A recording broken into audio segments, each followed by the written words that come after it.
planète Terre s'incarner ou se matérialiser, leur compréhension du phénomène humain est totale et leur capacité d'organiser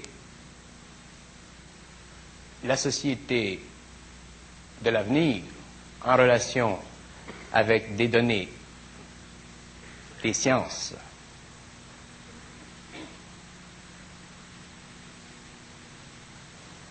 leur permettant de projeter un dynamisme dans l'avenir qui ira pendant des siècles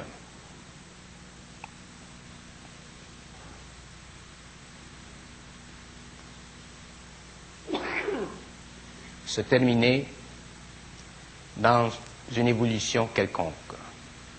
Les maîtres du monde, lorsqu'ils viennent ici, ont un plan de vie pour la planète.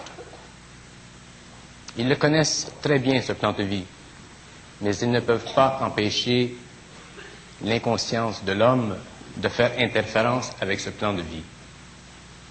Et pour cette raison, leur tâche est ingrate. Elle n'est pas ingrate humainement parlant, mais elle est ingrate dans ce sens que souvent, ils doivent, sinon revenir, du moins continuer sur d'autres plans, à veiller à ce que s'exécute finalement le plan qui avait été projeté dans son origine.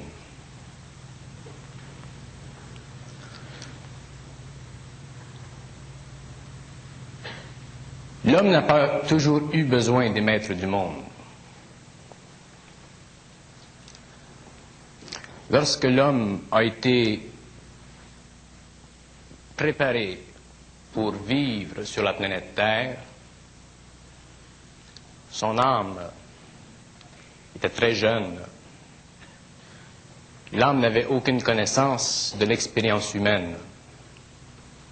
Elle était sage, mais elle était bête. Elle était belle parce qu'elle n'était pas souillée, mais elle n'avait pas l'expérience. Et elle ne connaissait pas non plus la puissance de la matière.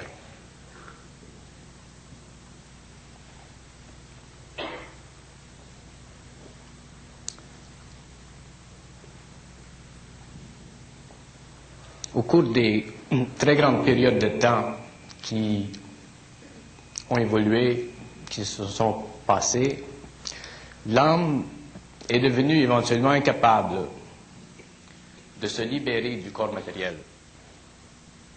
Et c'est à partir de ce moment-là qu'il est devenu important pour des êtres de venir à certaines périodes de l'évolution pour rectifier la ligne d'évolution que l'homme devait suivre pour arriver éventuellement à ce qu'il doit arriver, la conscience totale.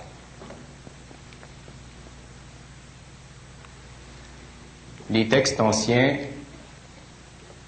les textes orientaux, les textes égyptiens, les textes chaldéens, tous ces textes ésotériques, occultes, racontent l'histoire apocryphe de ces maîtres du monde. Mais ce que ces textes ne racontent pas, c'est la dimension de ces êtres et le pourquoi de leur intérêt à l'évolution de l'homme. Pour connaître un être d'une façon totale, il faut connaître les archives, la mémoire de cet être-là. Ainsi, on peut brosser un tableau plus réel de leur mission et de leur mandat.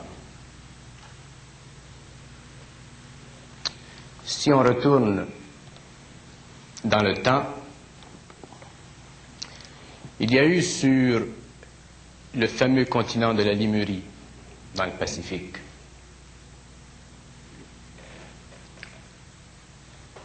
un être qui a été responsable pour la destruction finale d'une civilisation mi-éthérique, mi-physique, qui avait cessé de croître. Cette civilisation aujourd'hui continue d'exister sur les plans invisibles et le gros de sa population s'est centré ou a centré ses activités sur la Lune. La faiblesse de ces êtres, c'était la crainte.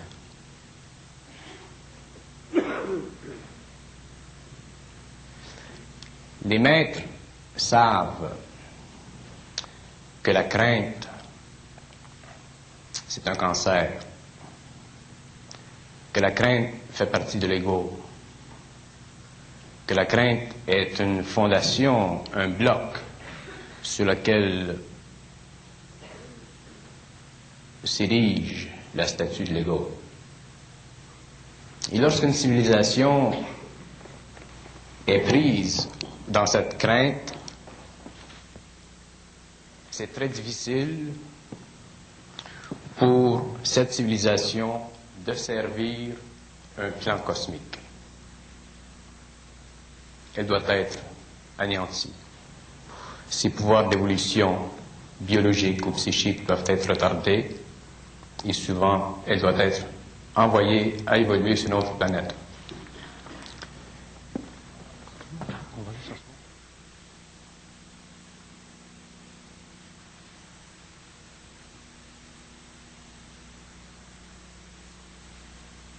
Elle doit être forcée d'évoluer sur une autre planète, elle doit être remplacée. Et c'est à ce moment-là que est venue la fameuse histoire de l'Atlantide.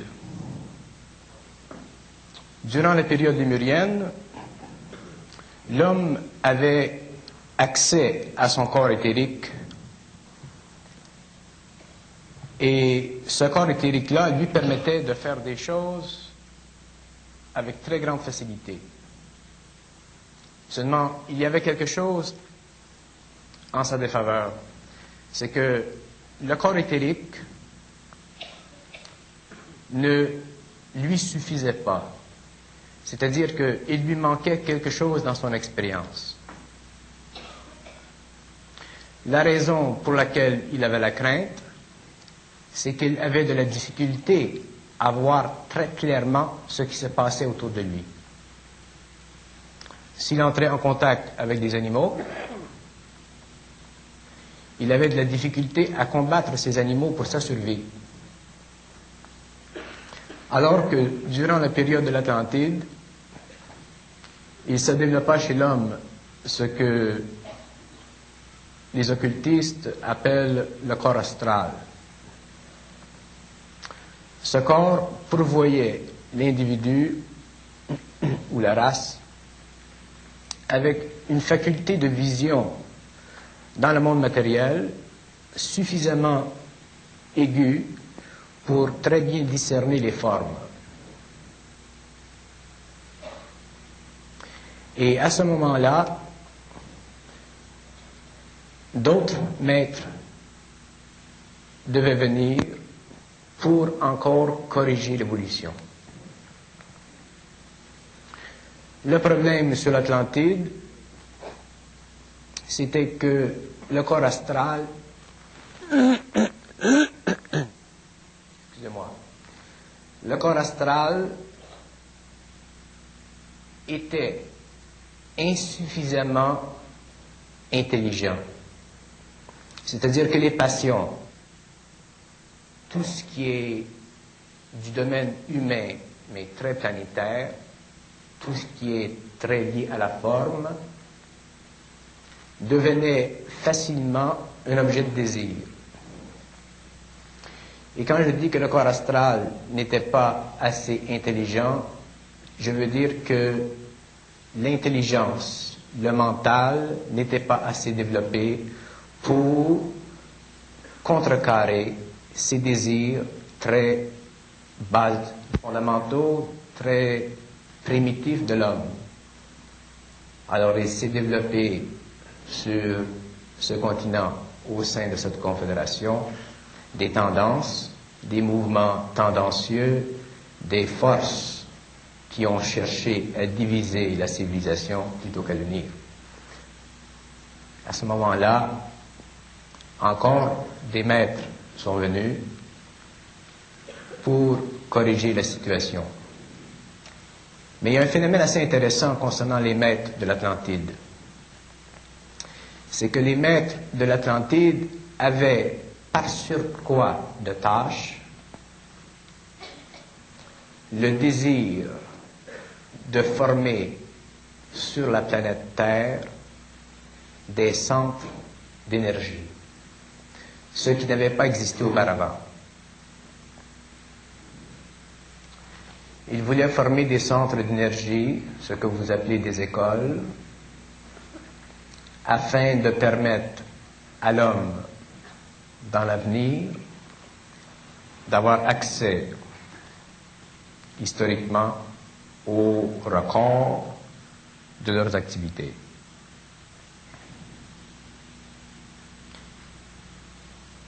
Lorsque l'Atlantide a été détruite,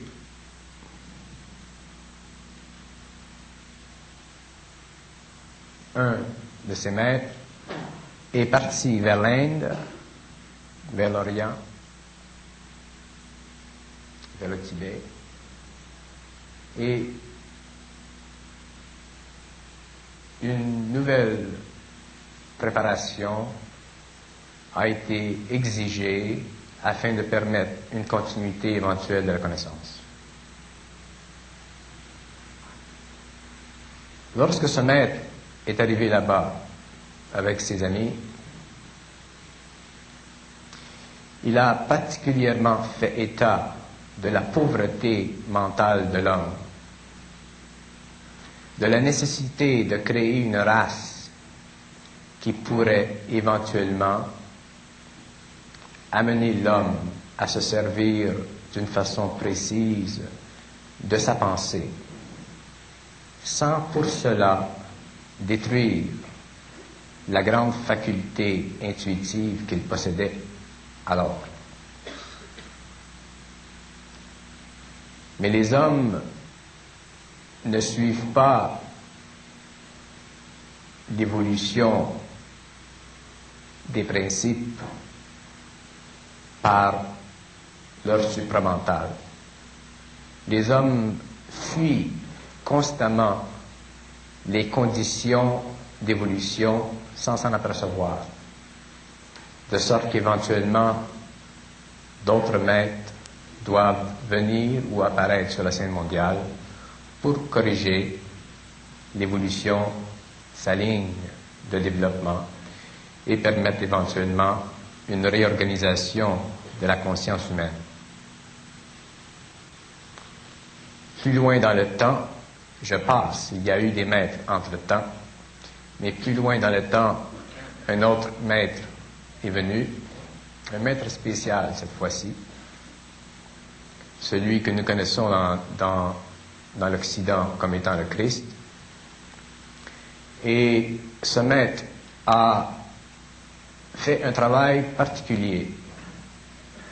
Le travail qu'il a fait, ce n'était pas de former une école, mais c'était d'instruire un petit groupe d'individus dans la connaissance d'un principe universel que tout le monde connaît. Et si ce maître n'était pas venu, aujourd'hui, notre civilisation serait totalement différente. Pour la simple raison que dans le cosmos, là où l'homme perd contact astralement, mentalement avec le cosmos, il doit être réinstruit astralement dans un principe qu'il a perdu par voie naturelle. Autrement dit, le concept de l'amour n'existait pas sur l'Atlantide. il n'existait pas durant la période lémurienne. Il a été institué durant la période chrétienne parce que ce concept pouvait être compris par l'intelligence et saisi par le cœur. Mais le maître savait que l'homme ne pourrait pas appliquer dans sa vie ce concept d'une façon parfaite parce que le concept de l'amour est un concept cosmique. C'est un principe cosmique. Et pour le vivre d'une façon cosmique, il faut le tuer sur le plan spirituel. Alors, l'aspect occulte du principe de l'amour sera connu dans les siècles qui viendront, et l'homme comprendra alors que l'amour, ce n'est pas un sentiment, c'est une faculté, c'est un pouvoir de cohésion, c'est un principe d'organisation sociale à tous les niveaux, et lorsque l'homme possédera ce principe d'une façon totale, c'est-à-dire que lorsqu'il aura accompli les étapes nécessaires pour lui permettre d'entrer en contact avec son propre ajusteur de pensée, à ce moment-là, ce qu'on connaît comme l'amour aujourd'hui sera transmuté dans un pouvoir d'exercice sur le règne végétal. Seulement sur le règne végétal.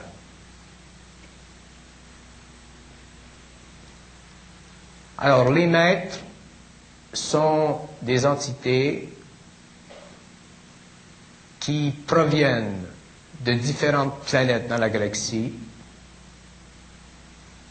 ou qui proviennent de différents plans dans le cosmos. C'est très important de reconnaître qu'il y a des maîtres qui n'ont plus à évoluer, qu'il y a des maîtres qu'on peut appeler des êtres descendants et qu'il y a des maîtres qu'on peut appeler des êtres ascendants. Le Christ était un maître, était un être descendant. Un être tel que lui n'a rien à apprendre. Il sait tout. Les maîtres qui sont ascendants ont à apprendre, ont des erreurs à commettre, parce que ceci fait partie de leur évolution. Et c'est pourquoi c'est très important pour une humanité de reconnaître intuitivement si un maître est ascendant ou descendant. Si le maître est ascendant, il vous attirera à lui. Vous irez vers lui. S'il est descendant, il ira vous chercher. C'est la grande division.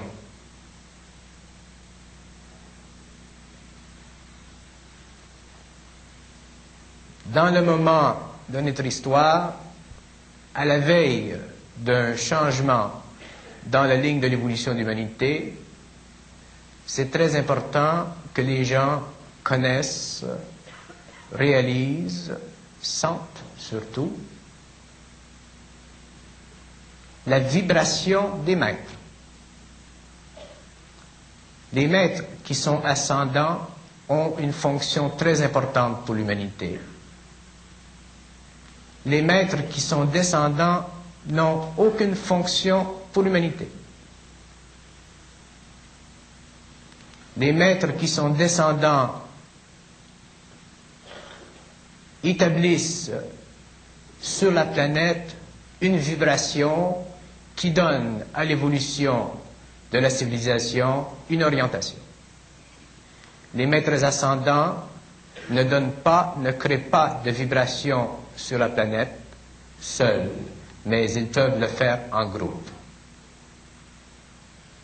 Et les maîtres ascendants le feront en groupe lorsqu'un maître descendant viendra et s'unira à eux par le centre. D'ici à ce temps-là, ils devront œuvrer seuls et faire ce qu'ils ont à faire dans le cadre de leur compréhension. Nous allons vivre dans les 4-5 prochaines générations une vie de plus en plus bouleversante, mais aussi une vie de plus en plus grande, parce que nous allons vers une nouvelle expérience. Nous allons vers une nouvelle dimension. Il y a des hommes sur la planète Terre qui entreront en contact avec l'éther, qui entreront en contact avec l'invisible, qui verront dans l'invisible, pas par le biais du corps astral. Ils se serviront de leurs yeux physiques. Ils communiqueront par télépathie. Ils connaîtront les secrets de la lévitation. Ils connaîtront la science cosmique. Ils appliqueront la science cosmique. Ils connaîtront les secrets de l'esprit humain, de l'âme, du corps humain et des fonctions de l'esprit humain en relation avec l'âme. Ils connaîtront la différence entre l'âme et l'esprit. Ils connaîtront les mensonges de l'esprit. Ils connaîtront les mensonges qui doivent être imposés à l'âme pour la correction de ses erreurs antérieures. Ils connaîtront la loi du mensonge. Ils connaîtront pourquoi l'homme doit vivre le mensonge cosmique. Ils verront clair, nul ne pourra leur mentir, il n'y aura pour eux aucun maître. Avant que ce temps arrive, l'homme doit souffrir. Il y aura sur la planète beaucoup de souffrances, et déjà aujourd'hui, nous en connaissons un peu. Attachés au centre de la planète, toutes ces forces devront, un jour ou l'autre, entrer en confrontation totale, cataclysmique, avec les intelligences que nous retrouvons dans les plans lumineux. Et qui sera pris dans ce conflit? L'homme.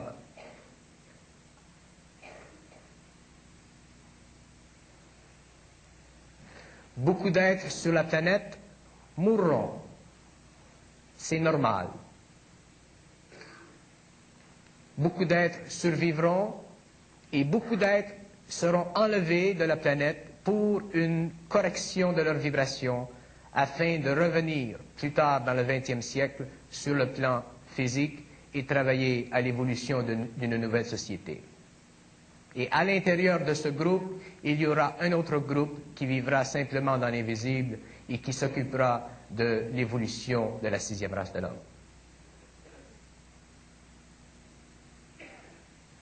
Aux confins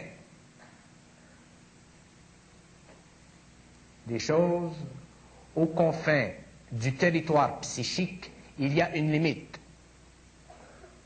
Et cette limite, elle est dans chacun de nous.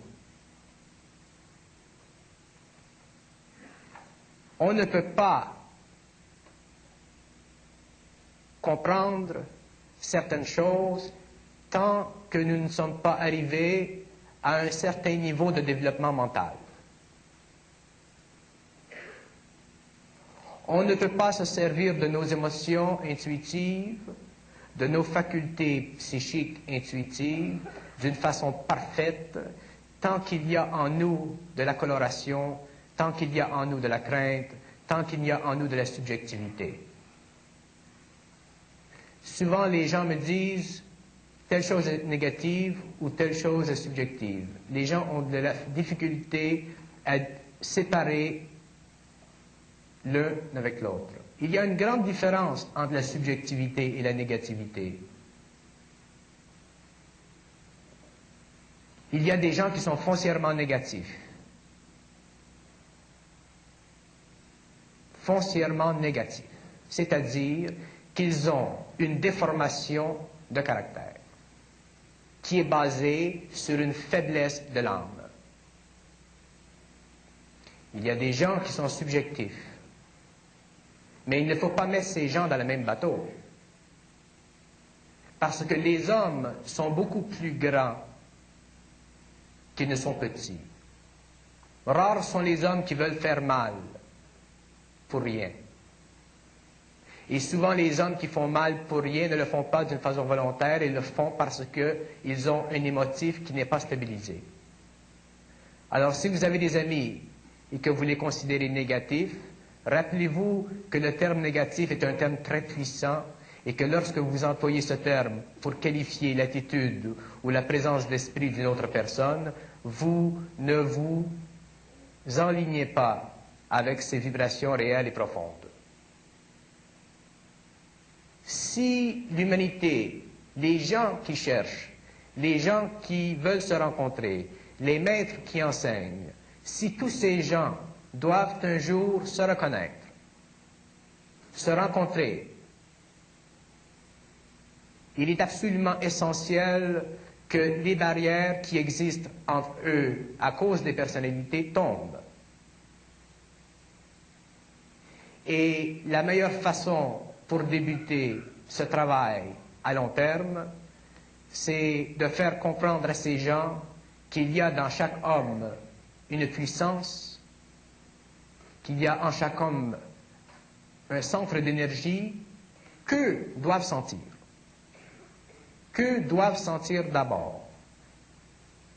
S'ils sentent ce centre d'énergie, cette pulsation, cette vibration, même si elle est colorée par la personnalité, le caractère, les choses et les événements de la vie qui rendent terne le visage de la personnalité, ils doivent faire l'effort de voir plus loin, regarder derrière la carcasse et sentir la pulsation réelle de cet individu. Et à ce moment-là, ils peuvent commencer une amitié réelle et développer cette amitié jusqu'au moment où ils arrivent à parler le même langage. Et petit à petit, s'élever sur la vibration de l'intuition pour éventuellement en arriver à comprendre des choses qui ne se comprennent pas par l'intellect, c'est-à-dire des choses qui appartiennent au supramental et qui sont données à l'homme au fur et à mesure qu'il a mis de côté ses émotions subjectives humaines. Lorsque l'humanité aura atteint un certain développement dans cette direction, viendra un autre maître. Et ce maître rencontrera ces individus. Tout se fera d'une façon très rapide, tout se fera d'une façon synthétique, tout se fera d'une façon parfaite, et ces individus seront amenés en relation avec une conscience vibratoire quelque part sur la planète, afin de devenir conscients d'une façon instantanée de la réalité qui se cache derrière le masque de la matière. Tout ce qui est à la disposition de l'homme, la religion, la politique, l'argent, la matière, tout est bon. C'est l'homme qui déforme les choses. Ce ne sont pas les choses qui déforment l'homme.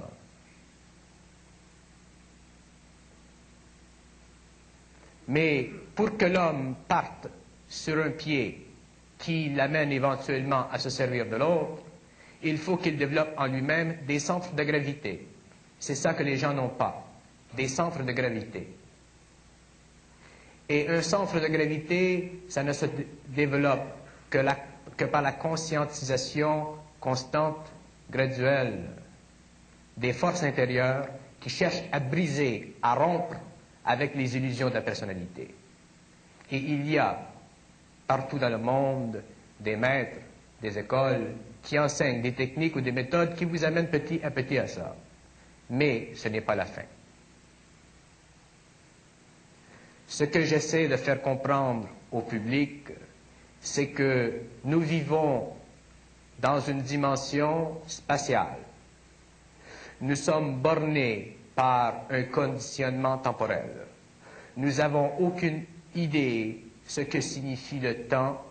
Nous n'avons aucune idée des limites de l'espace. Nous n'avons aucune idée de la réalisation qui existe en soi-même en potentiel, et à cause de cela, nous sommes forcés presque par tendance à mettre de côté ce qui choque. Mais remarquez bien une chose, c'est que dans toute évolution, dans tout changement de cycle, dans toute pénétration des forces cosmiques sur un plan de l'évolution, il y a un changement de fréquence. Il y a une collision de l'ancien avec le nouveau. Et c'est dans le processus de cette collision entre l'ancien et le nouveau que l'homme doit prendre une position. Soit qu'il demeure avec l'ancien pour des raisons émotives, sentimentales, intellectuelles, ou qu'il se dirige petit à petit, pas tout d'un coup, mais qu'il se dirige petit à petit, qu'il donne une chance au nouveau. Et souvent, il s'apercevra, peut-être une année ou 2 années après, qu'une fois qu'il a goûté du nouveau, il est incapable de s'intéresser à l'ancien. Mais il y aura une petite nostalgie. C'est normal, parce que l'homme est sentimental. L'homme est romantique. L'homme vit dans le passé. L'homme ne peut pas plonger directement dans l'avenir parce qu'il ne connaît pas l'avenir. Et lorsqu'on se plonge dans une direction ou dans une orientation qu'on ne connaît pas, on a crainte. C'est pourquoi je dis, si on vous dit allez vers la droite, ne le faites pas. Restez en place. Si on dit allez vers la gauche, ne le faites pas. Restez en place. Regardez vers la droite, regardez vers la gauche et laissez-vous attirer par vos propres forces internes, de sorte que vous serez les seuls juges de la direction qu'on vous indique. Si vous êtes vrai, vous prendrez telle direction. Si vous êtes faux, vous en prendrez une autre.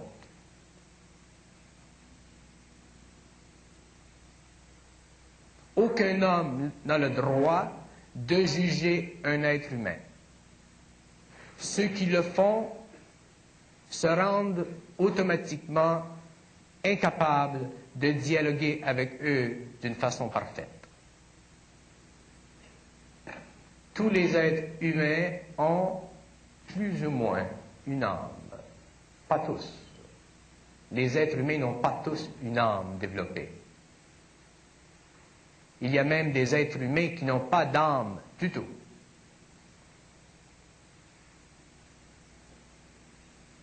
Une des raisons, la science souvent parle du cloning. Dans les laboratoires américains, en Russie, on s'intéresse beaucoup à cette expérience scientifique parce qu'elle implique pour la civilisation, à l'échelle du travail, des facultés ou des pouvoirs ou des capacités très grandes. On prend la cellule d'un individu, on le reproduit. Mais je vous avertis, c'est contre les lois cosmiques de faire du cloning. L'homme n'est pas prêt à faire du cloning. La science qui existe sur la Terre, ce n'est pas de la science. C'est une forme de science. La science, elle est parfaite. La science ne fait pas d'erreur. Et si l'homme en arrive un jour à faire du cloning sans préparation, sans savoir, sans connaître les lois de l'évolution, automatiquement, il entrera dans un aire de danger aussi grand que l'aire atomique où il a mis le pied. De la même façon que l'homme n'a pas le droit de fissionner l'atome, de la même façon, l'homme n'a pas le droit encore de faire du cloning. Il y a des lois très sévères au niveau cosmique concernant le cloning. Parce que sachez que lorsque vous faites du cloning, l'âme ne s'incarnera pas. Alors, si l'âme ne s'incarne pas dans un corps qui a été produit systématiquement en laboratoire, qu'advient de ce corps? Qu'advient de ses facultés? Si vous progressez dans le temps et que vous étudiez les possibilités de la science cosmique, au niveau, par exemple, de la mémoire, et des contrôles de la mémoire sur le corps éthérique d'un être, vous réalisez très facilement que, éventuellement, l'homme pourra établir des liens vibratoires entre la mémoire éthérique et ce clone. Si ce clone est dirigé par des entités qui cherchent à retarder l'évolution de l'homme, des entités qui prennent sur la planète physique le pouvoir, si elles prennent le pouvoir du gouvernement, vous pouvez facilement vous imaginer ce qui peut se passer. En Allemagne, durant la Deuxième Guerre mondiale, il y a eu des intérêts très occultes. Le mouvement nazi, c'est un mouvement occulte, ce n'était pas un mouvement politique.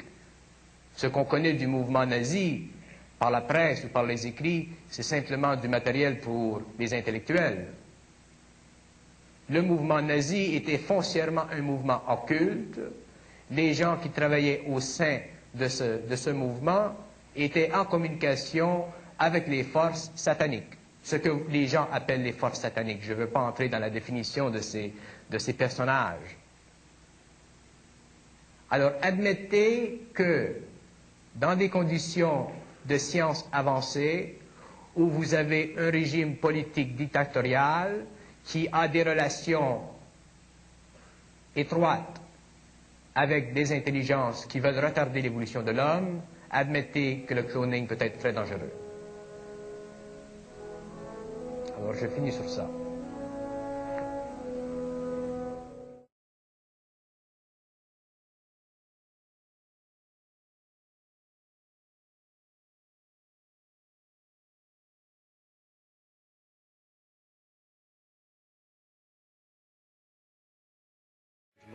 À laquelle tu donnes la réponse que tu désires donner ou que tu sais.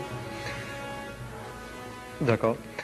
Dans les maîtres du monde et dans les initiés, est-ce qu'effectivement on doit faire une différence entre ceux qu'on a appelés les grands initiés, comme Édouard Schuré en a parlé dans un de ses livres, les grands initiés, Krishna, Rama, Bouddha, le Christ et d'autres, qui ne viennent pas d'ailleurs, et les maîtres qui viennent d'ailleurs. Et quand je dis venus d'ailleurs, je pense à Vénus aussi, puisqu'il y a beaucoup de théories ésotériques qui laissent entendre que les maîtres du monde nous viennent de la planète Vénus.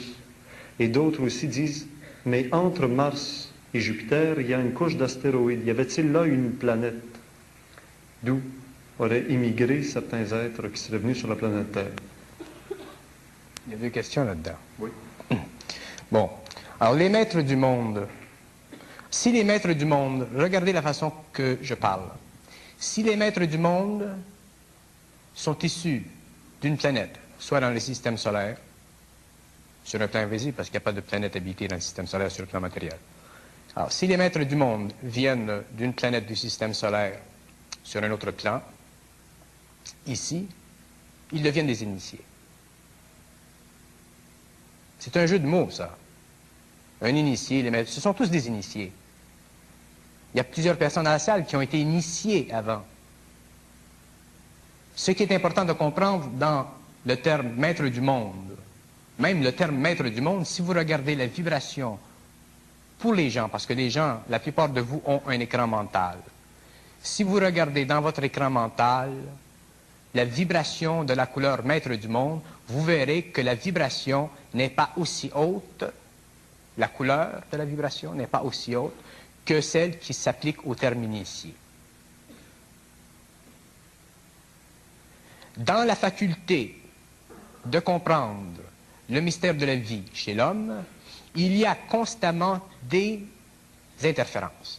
Les interférences sont très subtiles. Et à un certain point, on ne peut plus les voir, ces interférences-là, parce qu'elles sont purement vibratoires. Elles ne sont plus intellectuelles, elles ne sont plus psychologiques, elles ne sont plus linguistiques. L'homme divise la réalité. Lorsque l'homme divise la réalité, elle devient de la connaissance. Lorsque l'homme a la connaissance, il cherche à créer autour de cette connaissance-là une forme. Cette connaissance-là devient une école. Alors, l'intellect divise. Les maîtres du monde, parce que ça va loin l'affaire des maîtres du monde. Il y a des maîtres du monde qui sont sataniques, et il y a des maîtres du monde qui font partie de la hiérarchie, qui travaillent avec la hiérarchie sur des plans évolutionnaires. Alors, si un type fait partie d'un cercle satanique, si un type travaille avec des forces lucifériennes dans un coin de la planète Terre sur un plan quelconque, et que celui à qui est attribué des pouvoirs d'interception avec ses intelligences, effectivement, va être reconnu comme le maître du monde parce que aussitôt qu'il a un contact avec les hommes, il peut légiférer.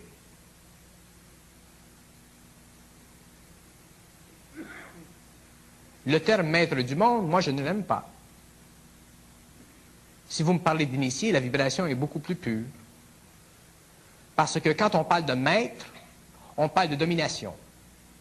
Quand on parle d'initié, on parle de pénétration. Un initié va vous amener à recevoir certaines vibrations par pénétration. Le maître va vous imposer une certaine volonté. Quel que soit le maître, il va vous imposer une certaine volonté. Que ce soit une volonté qui soit en collision avec le matériel, que ce soit une volonté qui soit en collision avec les pouvoirs magiques, que ce soit une volonté qui soit en collision avec une certaine forme de spiritualité, il va vous imposer une certaine volonté. Tandis que les initiés, si on emploie le terme initié d'une façon sérieuse, là, et non d'une façon personnelle, comme des gens peuvent dire, par exemple, moi je suis initié, telle chose. Ça, c'est une initiation, c'est un mot. Mais quand on parle des initiés, là, les êtres qui sont cosmiquement en relation avec l'homme, ces êtres-là ne vous imposeront aucune volonté à aucun niveau. Ils vont vous faire connaître des aspects de la programmation évolutionnaire de la planète en passant par des truchements psychologiques pour que vous puissiez comprendre. Le Christ en est un exemple, l'amour. Ils vont faire comprendre certaines choses à l'homme, mais ils ne peuvent pas expliquer à l'homme le tout de ce qu'ils leur font comprendre. L'initié peut jamais, jamais, jamais raconter à l'homme ce qu'il sait. Les maîtres du monde peuvent raconter à l'homme ce qu'ils savent. J'irai beaucoup plus loin que ça. Pour respecter la volonté de ceux qui travaillent à la hiérarchisation de la conscience humaine sur la planète Terre, je dirais que les maîtres du monde, s'ils sont étudiés à la lumière parfaite de la connaissance interne, ont travaillé avec les forces lucifériennes.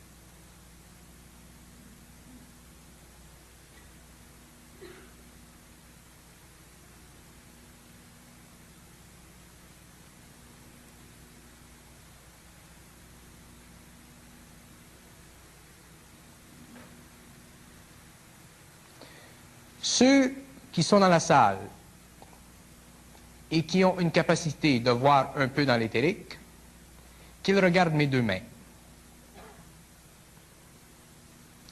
Il y a la main gauche, il y a la main droite. La main droite veut dire quelque chose et la main gauche veut dire quelque chose. Si j'étends les mains,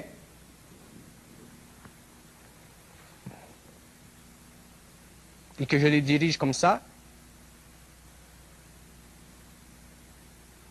et que je les unis, ces mains,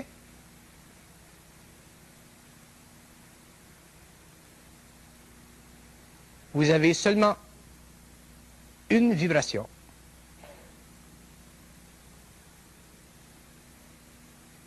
Si je les mets comme ça, vous avez deux vibrations. Si je les mets comme ça, et que je fais ça, et que je fais ça, vous pouvez voir le symbole des maîtres du monde.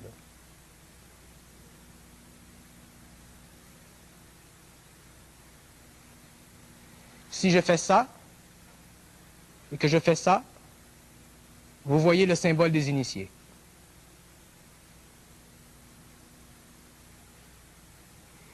Chacun peut, par intuition, reconnaître ce qui est vrai de ce qui est faux. Si vous vous laissez prendre par des mots, ça ne fera pas de dommages sur le plan humain, mais ça retardera votre évolution.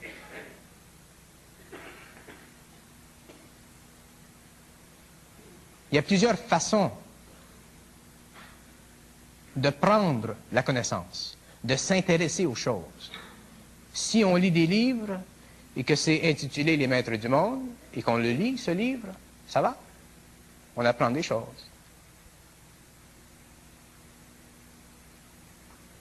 Mais si on vit dans la vibration du terme,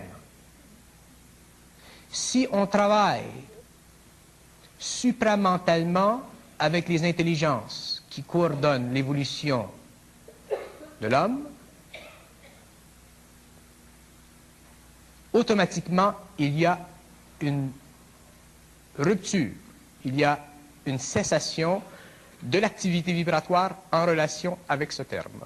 Alors pourquoi? Il faut que l'on puisse soi-même savoir ce qui se passe. Sans cela, on se laisse influencer par des notions qui en elles-mêmes sont bien, mais qui, pour vous-même, retardent votre compréhension. Parce qu'elles vont créer automatiquement un blocage entre votre mental et le supramental.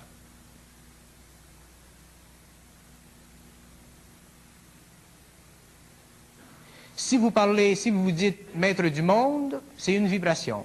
Si vous dites maître du cosmos, là, c'est une autre chose. C'est une autre chose. Les maîtres du cosmos sont des initiés. Il y a des maîtres du cosmos qui sont venus ici et qui ont donné à l'homme énormément de science et de sagesse. Mais ces gens-là n'étaient pas les maîtres du monde.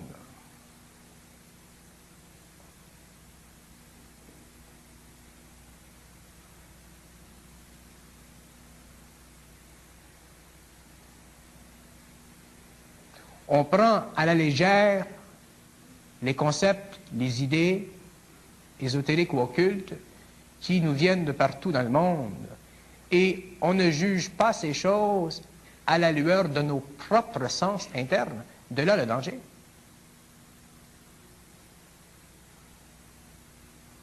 Ce qui s'est passé en Allemagne était justement ça. Ce qui se passe dans les sectes, dans les cultes, c'est justement ça.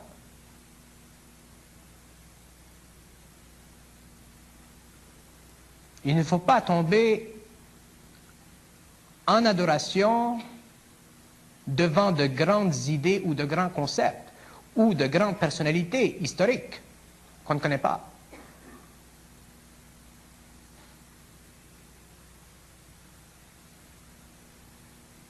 Il faut se servir du matériel historique pour se former une idée de ce qui s'est passé.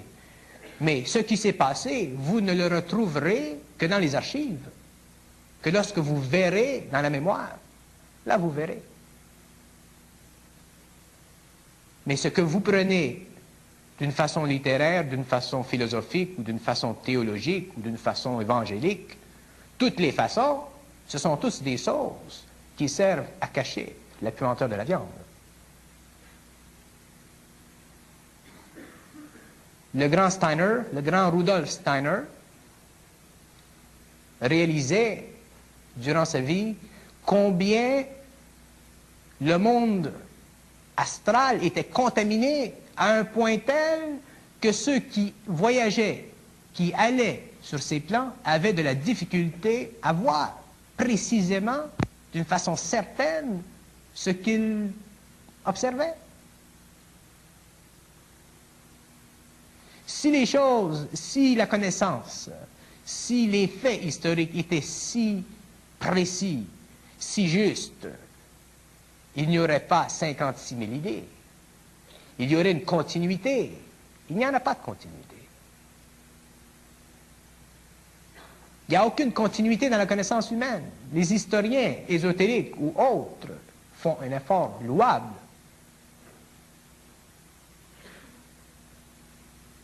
Quels sont les êtres qui peuvent regarder l'Atlantide et suivre l'évolution de l'Atlantide et dire c'est comme ça que ça s'est passé. C'est comme ça que ça s'est passé à telle date. L'île a été détruite à tel jour.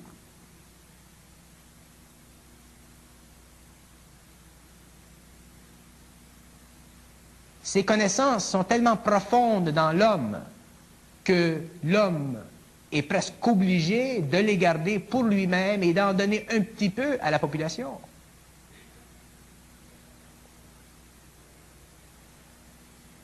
C'est louable qu'il y ait des gens, qu'il y ait des Blavatsky qui aient fait un travail, qu'il y ait des Bailey qui aient fait des travaux. Ça, c'est une chose. Ça, c'est leur chose, c'est leur vie, c'est leur plan de vie, ce sont leurs vibrations. Ces gens-là aussi sont en évolution. Vous prenez ce qu'ils vous donnent, vous regardez ce qu'ils vous donnent, mais vous le regardez, pas nécessairement le manger, puisque vous avez en vous votre propre nourriture.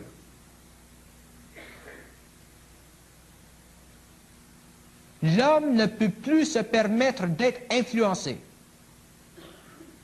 à quelque niveau que ce soit. Là, je vous dis ça, on est en 1980. Vous verrez en 90, en 99, en 2034. L'homme ne peut plus se permettre d'être influencé.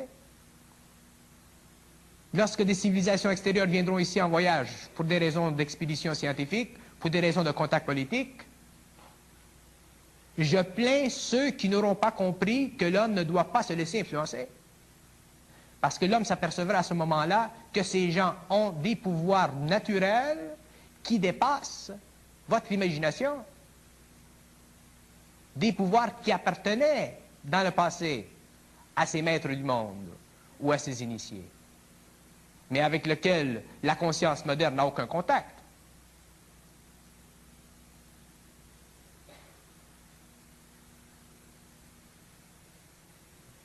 Il y a des gens qui me disent, on vous demande une question et vous allez comme ça. Oui, c'est ça, je vais toujours faire ça.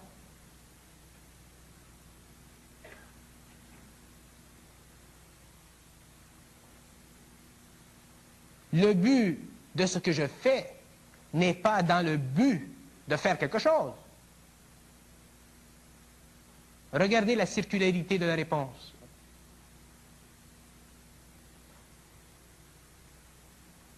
Le but de ce que je fais est dans le but de ne rien faire pour vous.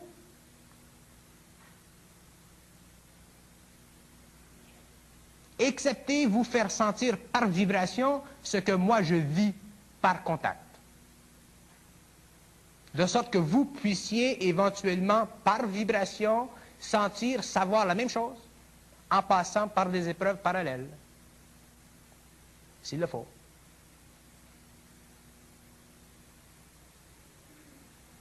Les gens sont assoiffés d'occultisme et d'ésotérisme, les maîtres du monde et la maîtresse des maîtres du monde. Imaginez-vous si quelqu'un un jour pouvait écrire un livre sur les maîtresses de la sexualité des maîtres du monde. Ça se vendrait comme ça. C'est normal. L'homme est assoiffé de sensationnalisme. Si quelqu'un un jour arrive et trouve d'une façon assez probante le nom de la maîtresse du Christ, là, on va faire toute une histoire. Ça va faire parler des langues. Et ça va faire pleurer des sœurs.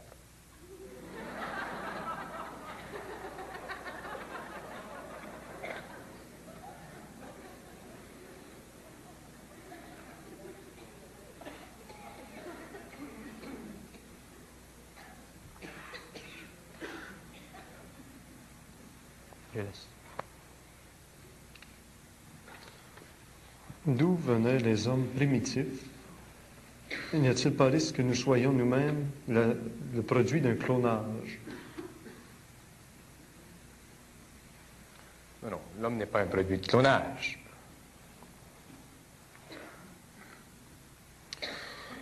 Au début, les gens ne semblent pas comprendre comment l'homme est venu sur la Terre. Au début, l'homme, ce qu'on appelle l'homme d'aujourd'hui, n'existait pas. L'homme original était très différent. Il était semblable à ce que les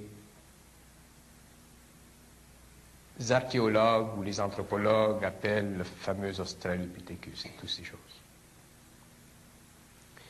Il est venu un moment dans cette évolution où il y a eu contact entre, et ça c'est très tard dans l'évolution de l'homme, très tard, c'est-à-dire très rapproché de nous, où il y a eu un contact entre des intelligences venant du cosmos avec ces hommes et ces femmes, et c'est de ce contact que sont nées les races. Les races n'existaient pas au début, telles que nous les connaissons. Le chinois, l'indo-européen, l'indien. Ces races sont venues après le contact de l'homme avec des races venant du cosmos. Mais déjà, l'homme existait sur la Terre. Il n'y a eu aucun clonage. Aucun clonage. Si je sais que on parle dans certains milieux du contact entre l'homme et les extraterrestres et de ces manipulations scientifiques et tout ça.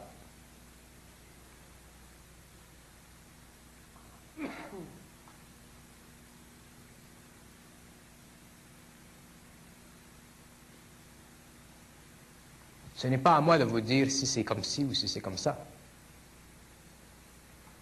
C'est à vous d'en arriver à sentir si c'est comme ci ou si c'est comme ça. Parce que si moi je vous dis que c'est comme ça, là je vais fermer une autre école. Je ne vais pas fermer d'école. Je vais aller contre ce que l'autre personne dit. Ce n'est pas mon but. S'il y a de l'information, de la mauvaise information provenant du cosmos par des intelligences qui veulent retarder l'évolution de l'homme en créant chez l'homme ou dans la masse humaine par les médias d'information ce que j'appelle de la nausée intellectuelle,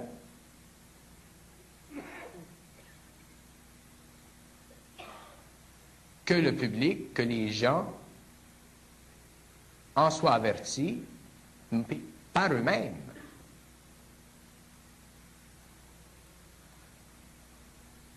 On n'est plus à un moment dans l'histoire où tout va vous être donné sur un plat d'argent.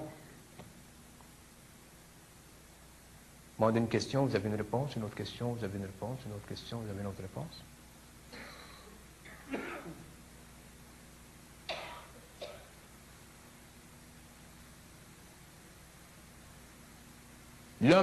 Si l'homme n'a pas la capacité aujourd'hui de sentir s'il y a du vrai ou du faux dans les révélations faites par des intelligences extraterrestres, il doit en arriver à pouvoir le faire.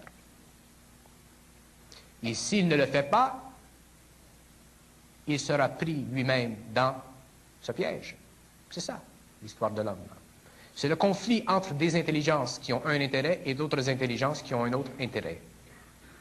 Moi, tout ce que je fais, c'est de vous indiquer les mécanismes d'aberration, les raisons pour la mise en place de ces mécanismes-là et les raisons pour lesquelles vous deviez vous-même en arriver à les connaître, ces mécanismes internes-là qui vous permettent de vous libérer, une fois pour toutes, des opinions de tout le monde, que ce soit des extraterrestres ou des terrestres. Je m'en fous des extraterrestres.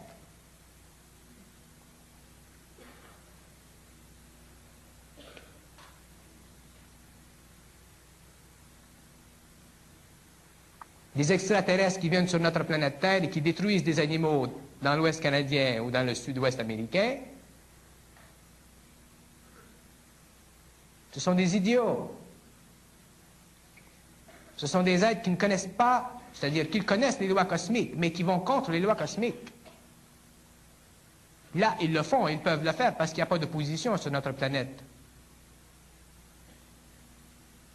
Il n'y a aucun centre d'énergie sur notre planète qui possède assez d'énergie pour se replier totalement sur lui-même. Aucun. Il n'y a aucun centre d'énergie sur notre planète qui peut, à volonté, mettre la planète dans un espace magnétique permettant à sa vie de survivre.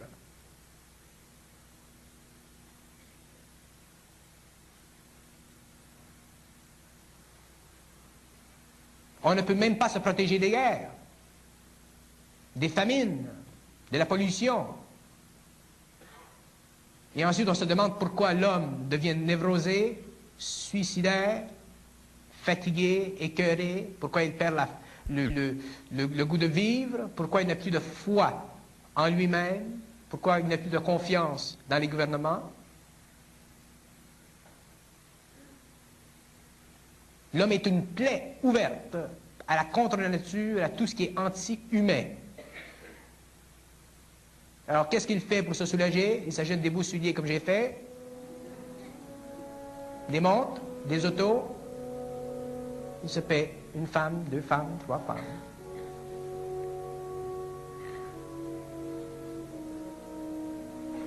Ça, c'était la question. On ne revient pas sur la question, on est trop loin. Là.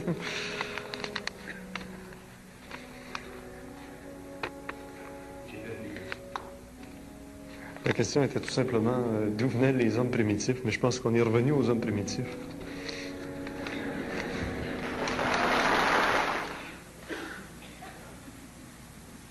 Yes. Je m'en allais dans la chambre à coucher. Demander si les maîtres du monde ont conservé sur la planète les maîtres de l'initiation, des lieux appelés Agartha ou Shambhala, des lieux qui ne sont pas à la portée des yeux de tout le monde et des lieux qui ne sont pas non plus à la portée des moyens de transport des êtres humains. Il y a des sas, il y a des couloirs, il y a des portes. Agartha et Shambhala, on en entend parler dans l'ésotérisme. Ça fait partie des feuilletons. Bon. Alors, il y a l'Agartha et il y a Shambhala. Ce sont des centres d'intelligence. Ce sont des sociétés occultes. Je déteste le terme occulte. Ce sont des sociétés qui évoluent sur un autre plan. Et ces sociétés-là sont très actives. Et ces sociétés-là sont reliées en différents endroits de la planète par ce que les gens appellent des corridors. Ce ne sont pas des corridors physiques, ce sont des corridors éthériques. Il peut y avoir une porte d'entrée quelque part, mais les corridors eux-mêmes sont éthériques, ils sont dans une autre dimension. Et les gens voyagent dans cette dimension. Alors, quelqu'un qui est au Tibet peut aller en Amérique du Sud en passant par ce corridor-là.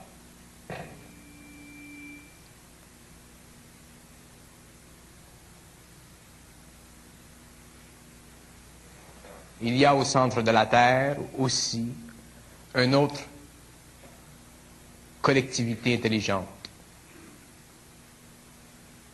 beaucoup plus néfaste pour l'homme que l'Agartha et Shambhala.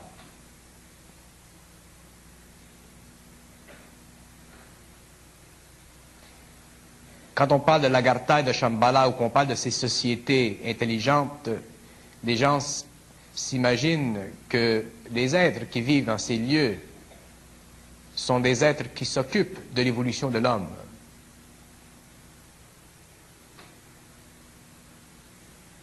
Pas nécessairement.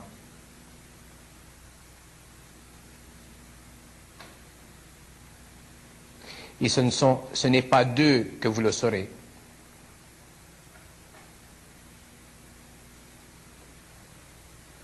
Les sociétés occultes, les mondes invisibles, ou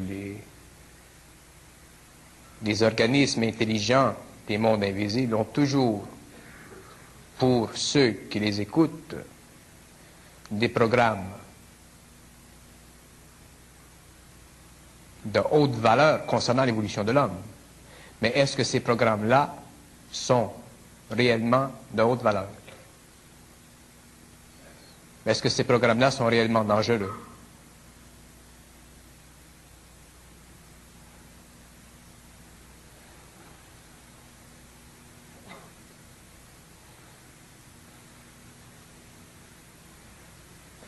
L'homme a vécu pendant des siècles une période qu'un écrivain européen a bien intitulée l'involution. Il y a eu de bonnes choses, il y a eu de mauvaises choses. Durant l'évolution, il y aura de bonnes choses et de mauvaises choses. Il y a toujours deux courants. Mais là où se rencontrent ces deux orientations, c'est là que l'homme doit faire un choix. Pas un choix psychologique. Il doit faire un choix dans ce sens qu'il doit lui-même savoir où il va. S'il ne sait pas où il va, il sera emporté par les événements.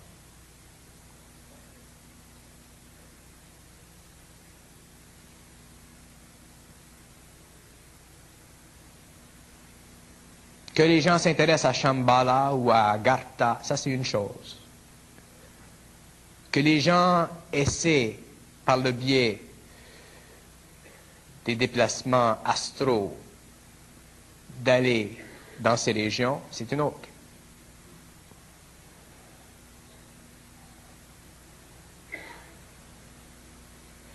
Ce sont des mondes qui peuvent facilement créer à ce voyageur des illusions puissantes. Je vous ai déjà dit, si jamais Lucifer vient chez vous l'après-midi, il sonne à la porte, il ne va pas se présenter comme Lucifer. Il va dire, je suis Michel Archange. Il va même vous apporter une rose. Mais ça va être une erreur psychologique de sa part, c'est un lys qu'il devrait apporter.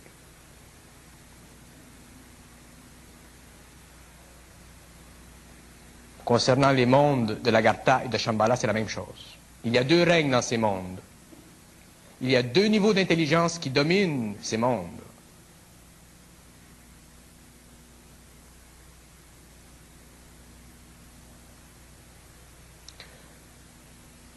L'homme n'a pas besoin de créer autour de lui un cercle de feu permanent pour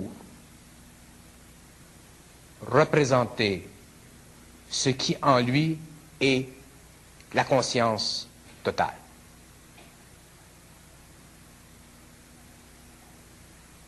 Si l'Agartha, pour se maintenir en communication avec les forces, doit se servir d'un cercle de feu maintenu en permanence, c'est parce que le feu sert à contrôler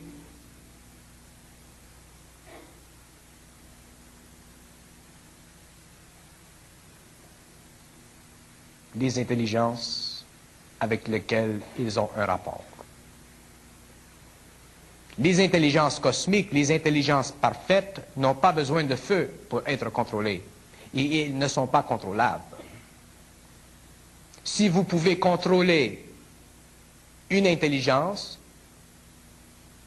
vous pouvez être assuré que cette intelligence est soit arimanienne ou luciférique. Les intelligences qui sont dans les plans de perfection, dans les plans de lumière, ne se font pas contrôler. Je défie qui que ce soit, à quelque niveau d'évolution occulte, ésotérique qu'il soit, de me prouver le contraire.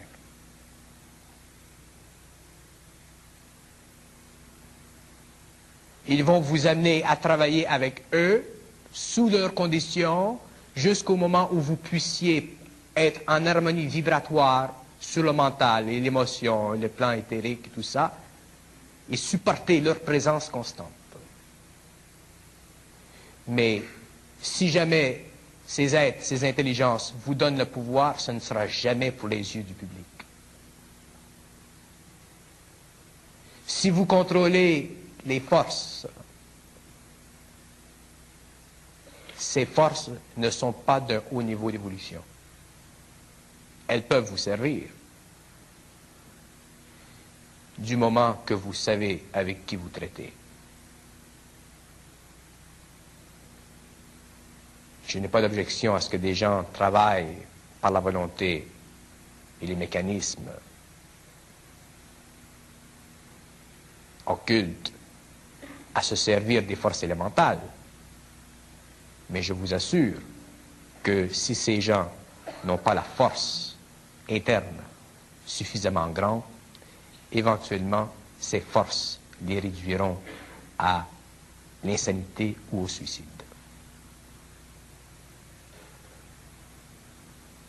Quel droit possède l'homme de commander?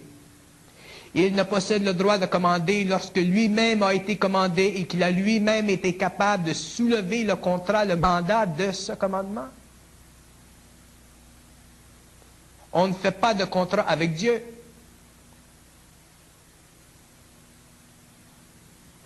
On peut faire un contrat avec d'autres forces, mais on ne fait pas de contrat avec les intelligences parfaites. Ceux qui ne comprennent pas ça verront par leur expérience qu'il y a une raison derrière ce que je dis.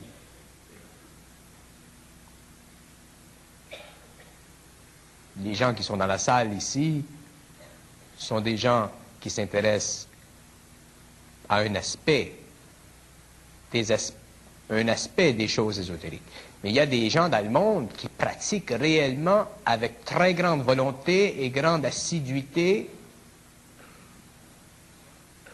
des méthodes pour communiquer, travailler, s'instruire, recevoir d'intelligence dont ils ne connaissent même pas l'origine.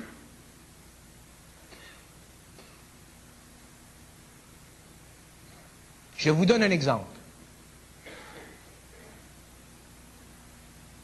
Les nazis ont envoyé au Tibet, c'est connu ça ce que je vous dis, ont envoyé au Tibet une délégation pour entrer en contact avec les forces.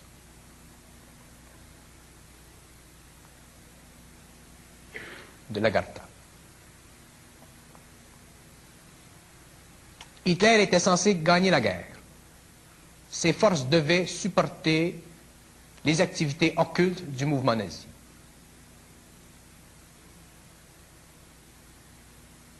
Hitler a perdu la guerre.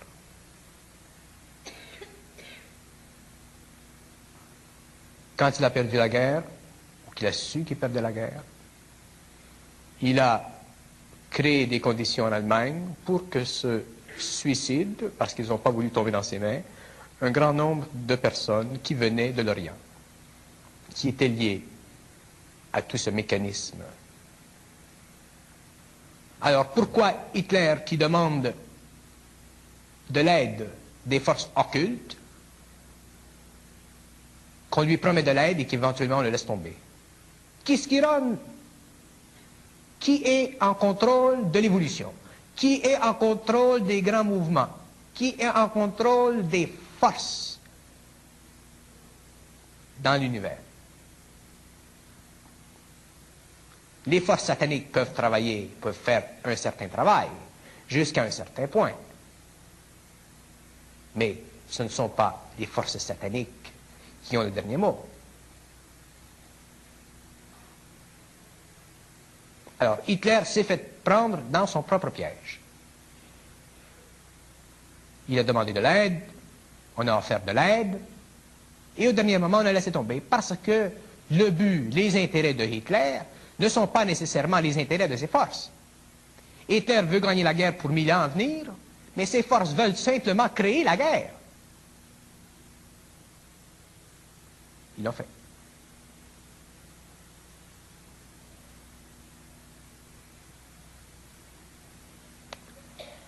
Alors, que vous me parlez de Shambhala ou de la Gartha ou de tous ces tatas, je m'en fous. Ce qui est important pour moi, ce sont mes centres de gravité. Que je ne sois pas influençable. S'il y a une rose ou un lys là-bas, quelque part dans ces milieux, je saurais y aller, sans crainte.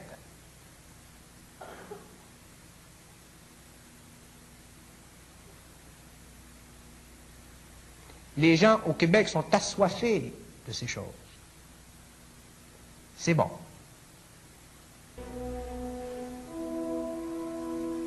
Mais il ne faut pas charrier. Avec ces propos, nous sommes portés à se demander si Bernard de Montréal connaîtrait les desseins du Maître du monde et les événements à venir.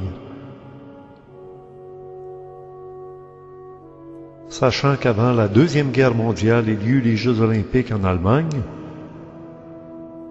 et que bientôt, ces mêmes Jeux olympiques auront lieu en Chine. Est-ce le présage d'une Troisième Guerre mondiale? Alors, Hitler s'est fait prendre dans son propre piège. Il a demandé de l'aide, on a offert de l'aide, et au dernier moment, on a laissé tomber, parce que le but, les intérêts de Hitler ne sont pas nécessairement les intérêts de ses forces. Hitler veut gagner la guerre pour 1000 ans à venir, mais ses forces veulent simplement créer la guerre. Il l'a fait. Toi qui dis savoir, quand est-ce que les cataclysmes les plus proches vont-ils survenir?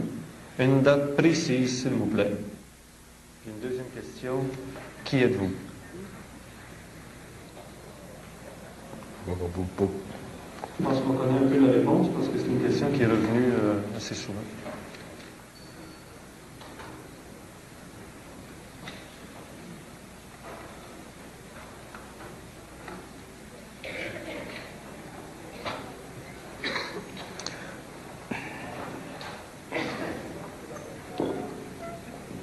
D'abord, je n'ai jamais dit que je sais, j'ai dit il faut savoir.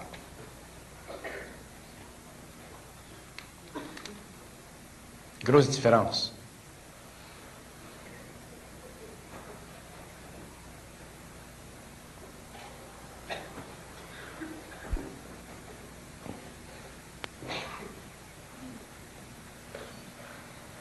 De dire qu'on sait,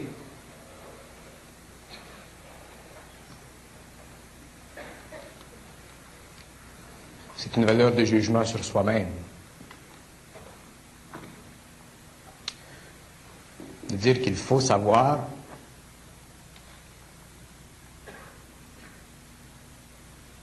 c'est une condition d'existence mentale pour parvenir à la recherche de la réalité, sous toutes ses formes. Concernant les cataclysmes, j'ai aussi mentionné que je ne fais pas de prophétie. Le seul moment où je fais de la prophétie, c'est de personne à personne, mais jamais en public.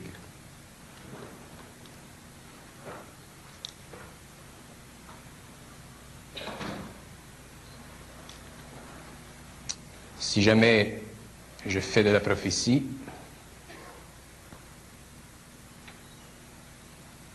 ce sera assez assommant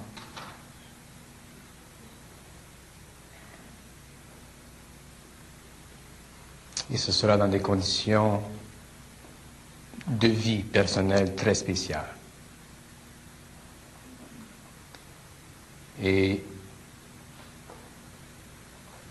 je n'entrevois pas ça avant un certain nombre d'années.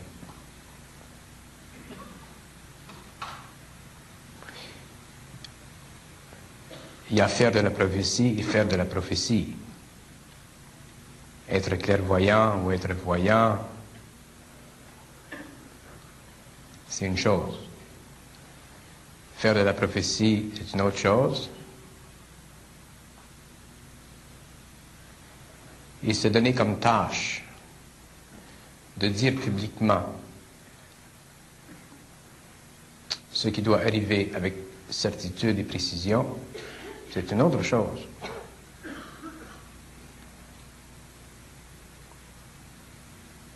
Je connais des conditions personnelles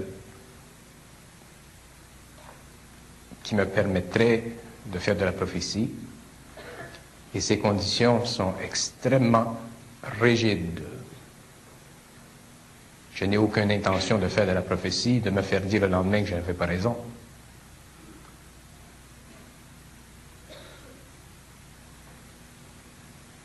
Je n'ai aucune intention d'être une marionnette.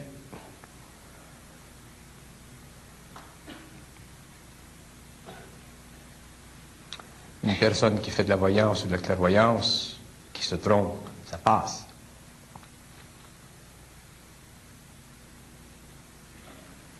Une personne qui le fait en public, sans s'impliquer totalement dans ce qu'elle dit, ça passe. Mais une personne qui le fait comme je le ferai, c'est extrêmement sérieux, c'est très dangereux, parce que la prophétie supramentale, ce n'est pas de la voyance, ce n'est pas de la clairvoyance, c'est précis, à la seconde, et ça implique automatiquement un mouvement vibratoire dans la conscience planétaire. Je vous donne un exemple. Ce n'est pas de la prophétie que je fais. Si je dis à un public qu'à telle date, tel endroit, telle heure, il y aura une fissure dans la terre de 50 mètres, et qu'elle se produit, on va dire, ah, ben, il était chanceux, c'est mal.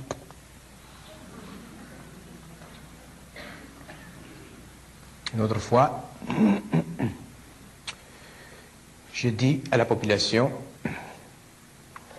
tel endroit, il y aura une manifestation d'OVNI à telle heure, tel jour, ça se produit. Là, il y a un grand nombre de personnes qui ne seront pas visées parce que ça n'intéresse pas tout le monde.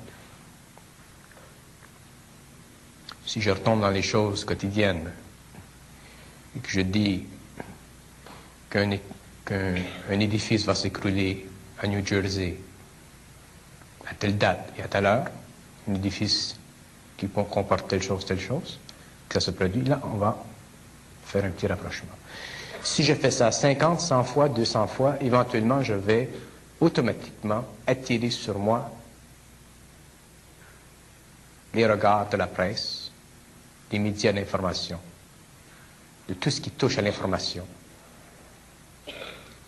Et suivant la qualité de l'information que je donne, si je parle de ce que les Américains vont faire en telle chose, ou les Russes vont faire en telle chose, là, j'attire sur moi d'autres yeux, des yeux qui sont un petit peu plus chatouillants. Mais ma responsabilité, si je dois faire de la prophétie, elle est grande, et je le ferai dans des conditions qui sont totalement cachées,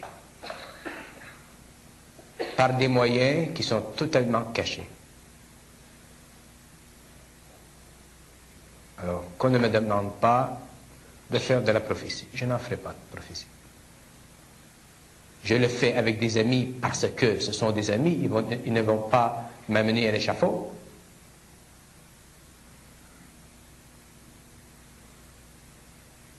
Et c'est beaucoup plus par relaxation que pour intérêt.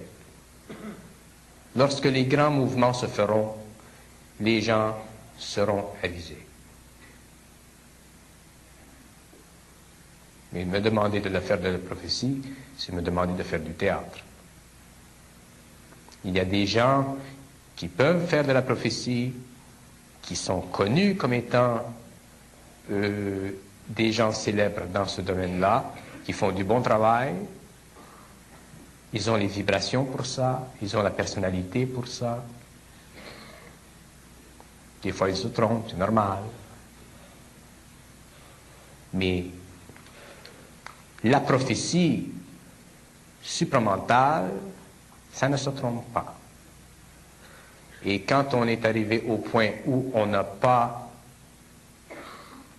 le choix de ne pas se tromper, il faut attendre que le moment soit venu, et ce moment-là n'est pas dicté par moi, par des amis, par un public.